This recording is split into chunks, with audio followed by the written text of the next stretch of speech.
everyone, Roshea from Slake Enduro, and today right here with us we have the 2026 Beta 200 X Pro.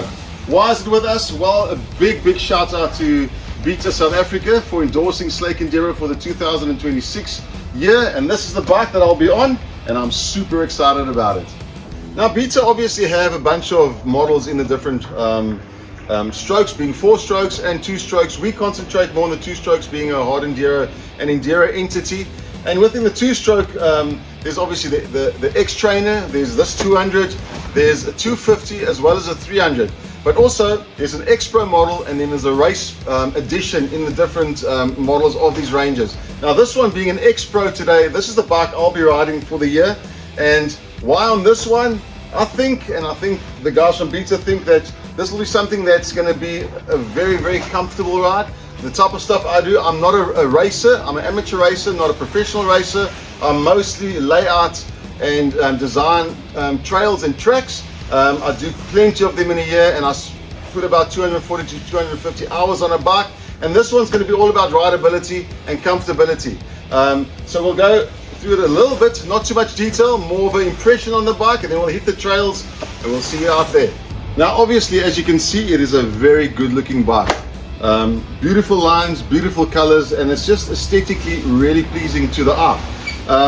This being a carbureted bike, the great thing about this is it does have an oil reservoir inside, and you do not have to mix yourself. The bike does its own mix. You just need to put the oil in, your 2-stroke oil. But this is a great feature of this bike. Look at this. The seat is on, one press of the button, rip the seat off, and there you go.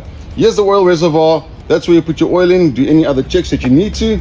Putting the seat back is as simple as that. All right, so the guys from Beta have prepped the bike already, pre-delivery for me, which I'm very grateful of.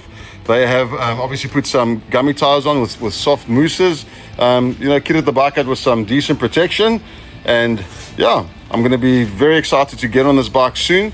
But before that, just a couple other things. Obviously the different ranges, the race model versus the X Pro. The race version comes out with a suspension which is KYB, and the X Pro comes out with the ZF Sachs suspension. The guys from Beta, they took it into TBR here in South Africa. They did a small mod for me. Yeah, it's going to be a very cost-effective little mod should you prefer it. But as far as I understand, the plushes of the bike is rideability and comfortability as it comes out. So yeah, I'm excited to go test it as it is, and I'm curious to know about the suspension, and I'll let you guys know as soon as we're out on the trails. So one new addition to this year with the 26 models is they have put the map switch in the middle of the bike over here on the handlebar. I personally don't like it here. I would move it back to the side somewhere so I can have my GPS units in the middle on my handlebar. It's very easy. It's just literally another mount that's behind this. Just move it to the side here. So that's a very easy little mod or change that you can make. It comes with nice grab straps. This one they put a Kickstarter on as well. I hope they don't expect me to be running out of battery power. But yeah, and all the other protection that is obviously needed, like this protection. The other thing is I see they've put a 12:49 sprocket ratio on for me, which should be nice and low torquey and snappy. I've never ridden a 200 ever before, and I've never been on a Beta either. So I'm excited to go out on the trails. Let's go check it out. All right, so test day today. And first time I'll ever start the bike. I'm not even going to use the choke or anything right now. Wow, nice and responsive. I haven't quite set the levers and stuff up like I like it. I'll probably just do that while we're riding. But yeah, oh, that's pretty cool. One thing I noticed already is these mapping lights are quite bright. So it'll be easy for you to change between what they call sunny mode and wet mode. Yeah, there we go. Let's go have a ride and see how it goes. Alright then, 200, let's see what you got.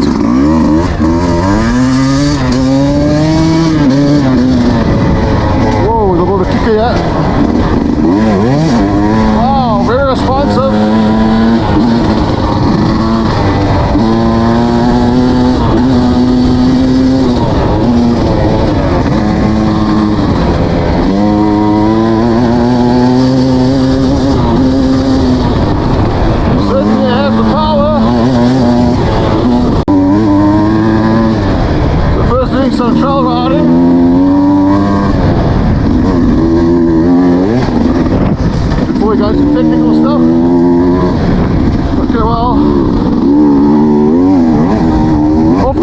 tell immediately it's very responsive.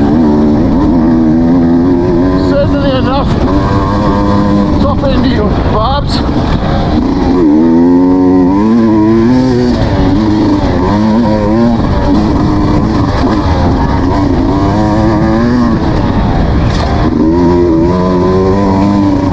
It holds the line very well.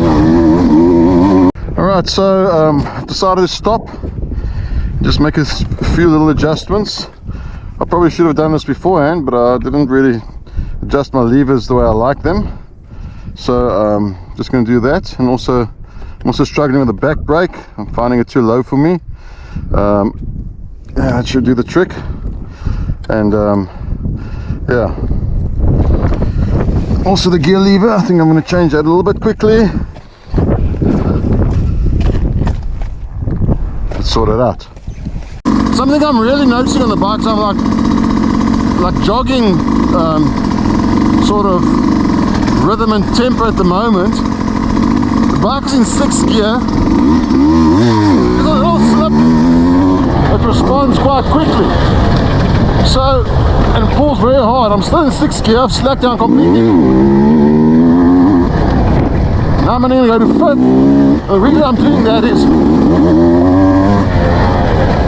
I'm actually quite impressed, because that means when you're in a gear like that, 3rd, 4th, 5th, and you're in a little bit of a predicament and you can't go to shift down quick enough, this bike will definitely get you out of the situation. It responds from the bottom to the top quick enough, and wow, that's quite impressive. So I'm back into some single track. I'm going to stay seated just to feel the suspension on the back. Just had a spider go into my mouth. Wow, that sucked. Spider out.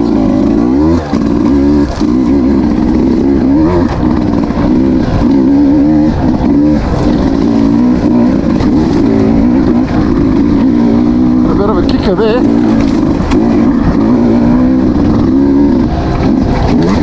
What I'm really liking about this is how quick it responds. Now, I have mentioned I've been on TPRs and TBRs, which I absolutely love. Very smooth delivery on those bikes. I'm finding this one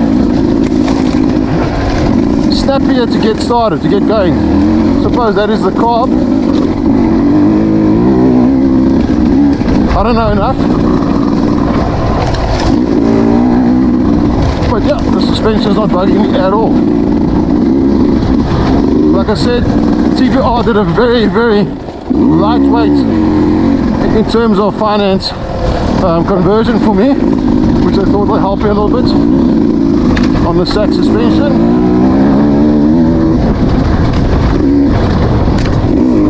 Wow, the bike's nimble there, for real. On the single track. Whoa, I don't know where to go. Whoa! I suppose we'll go there.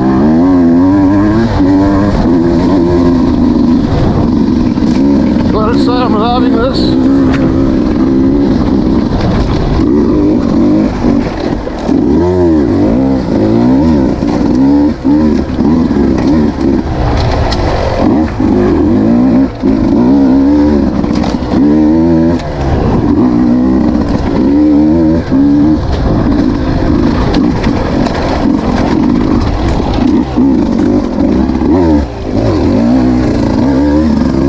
So the brakes on the bike,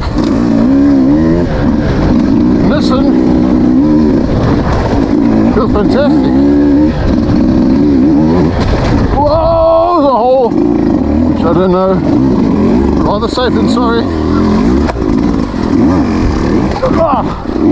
Alright, that was easy enough.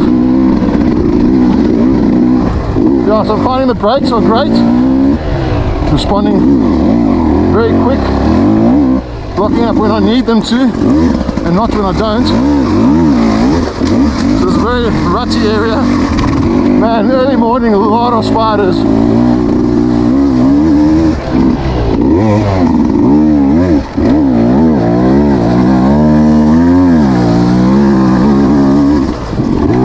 I think this bike could be the single track king. a little bit easier than the previous one, but I forgot to change my map switch to like a lugging mode, which I'll do on this one. What I do notice is that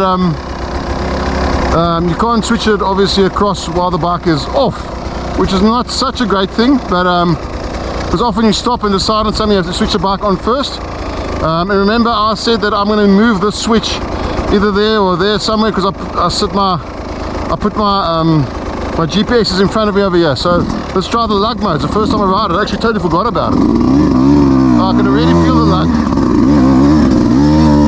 Well, I'm calling it lug. I don't know what it's called. Whoa, that wasn't good. That was my own skill error there. I struggled to go to, I wanted to go to second, which I did, but I kind of missed the gear lever. So still in second climbing this. Okay.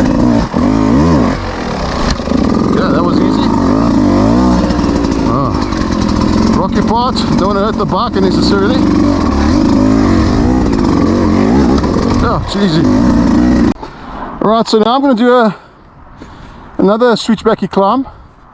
Quite rocky, very, very rocky. And I realized now in the previous mode I forgot to put the bike onto the lugging mode, or the bad weather mode, which I understand to be in the slower technical stuff. So I just noticed you have to switch the bike on to be able to do that. You can't do it, it's not just a switch that you flick, it is electronic. So yeah, here we go in a little bit of a more lug mode. Let's see what it does. I haven't been up here for a while, so let's see.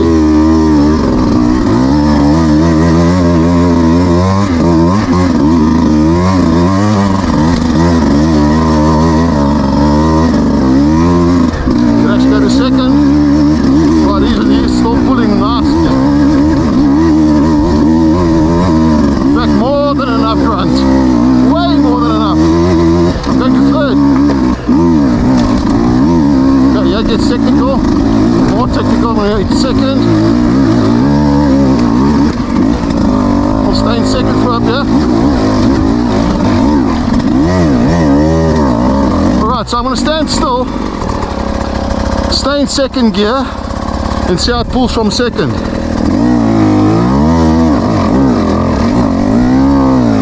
Oh, that's great.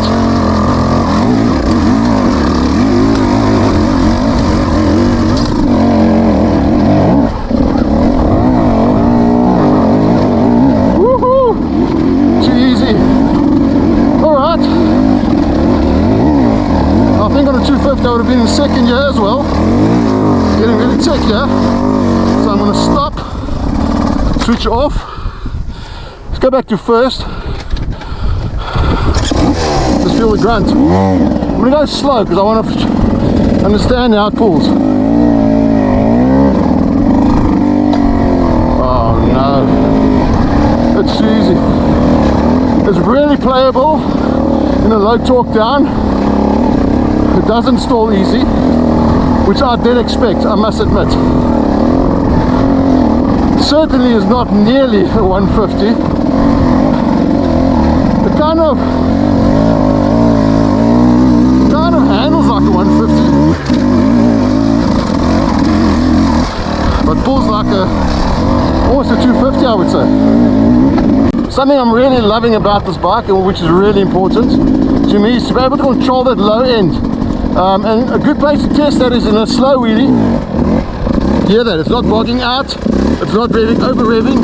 It just continues holding its line with a very little bit of the clutch and throttle control. It's very easy to hold it there. It doesn't just bog out, like I said, like a smaller bore. Look at that. Very cool. Alright, so I'm about to go into a thing called duck curry, but it first started with an exceptionally steep downhill. I'm by myself, so I'm rather going to walk it down here. I don't feel like going over the handlebars and being by myself risking an injury. So this is very steep.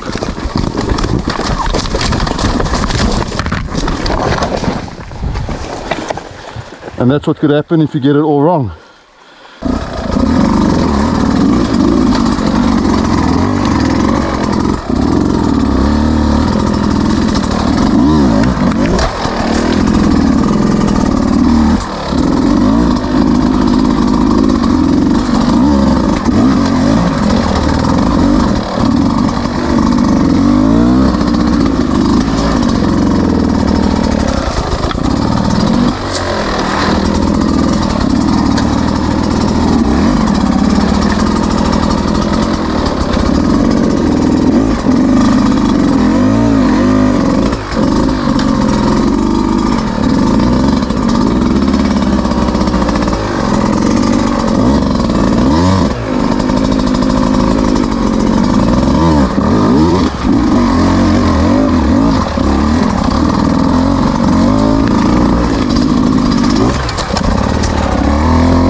Alright, so I've just come back from a little test ride with the 2026 Beta X Pro, the 200, and wow, those are the words that come to mind. I cannot believe how nimble this bike is, how light, how it throws around, how it gets in and out of situations so quickly. The bottom end, the low torque on the motorcycle is where it's the game changer for me. It just tracks beautifully. Even when my GoPro went off, you won't see it on the video. In the wet riverbeds, it just tracks so beautiful over wet rocks. It bursts up little faces with no problem at all. I love the braking system. The suspension has nothing to lack for. So I would say, who would not want this motorcycle? Probably someone that's going to go out and try and win a world championship FIM hard enduro. Those are the guys that probably will look at the 300s and the racing versions, etc. But everyone else, I cannot imagine why no one else would want this motorcycle. Who it's actually ideal and perfect for are probably guys like me, a little older, not as fit as I was when I was much younger, obviously. And ladies, I think ladies is a great crossover bike for a lady to get into the sport and stay on this bike for the rest of her life. And then I also find another gap where I think high school kids, the guys that are coming off the 85s, you know, there's always a bit of a market bridge over there, and I think this is where the bridge is to fill that gap that's been there. Was the 200? It lacks for nothing. It's like riding a 250, and I really think that this bike is well made. It does everything and anything that you wanted to do. Well done, Beta, and yeah, thank you so much for having me ride this motorcycle, and we'll see you guys out on the trails.